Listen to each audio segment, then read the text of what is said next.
Kako je lepo kada je sve sveže i novo. Moja nova kuća. Tu je nova Rerna. Moja draga kuhinja.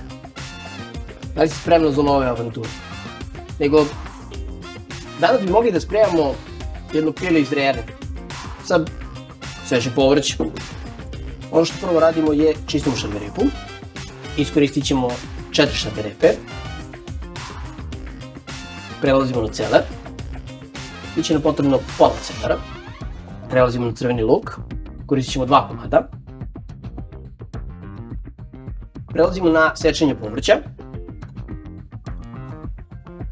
Svo povrće ćemo krupno iseći.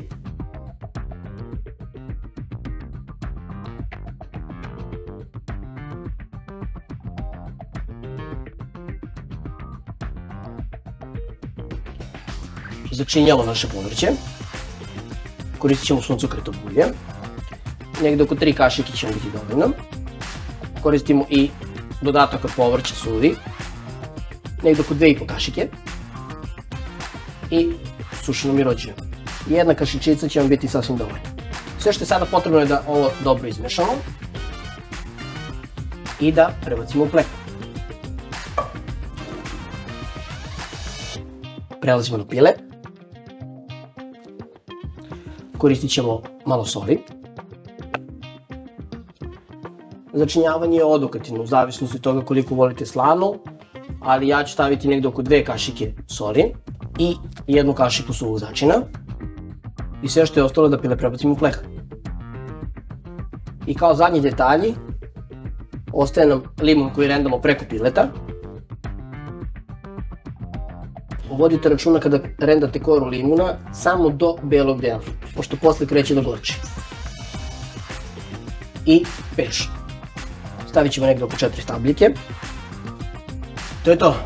Pile stavljamo u prethodno zagrejanu Rernu na 180 stepeni i peći ćemo oko 45 minuta.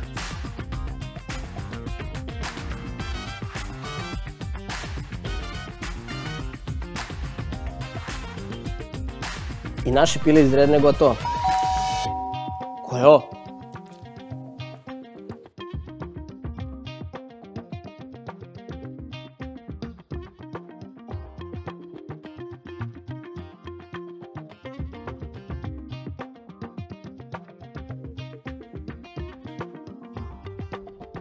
Ćao. Ćao, komšija.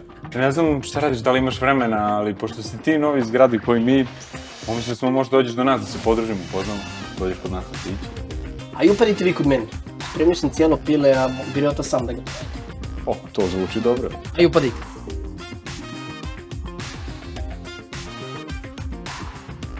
Recite mi, koliko dugo ste ovdje? Pa nema ni par nedelja, praktično si još privikao. Ništa. Srećno nam usiljenje. Živim. Živeli.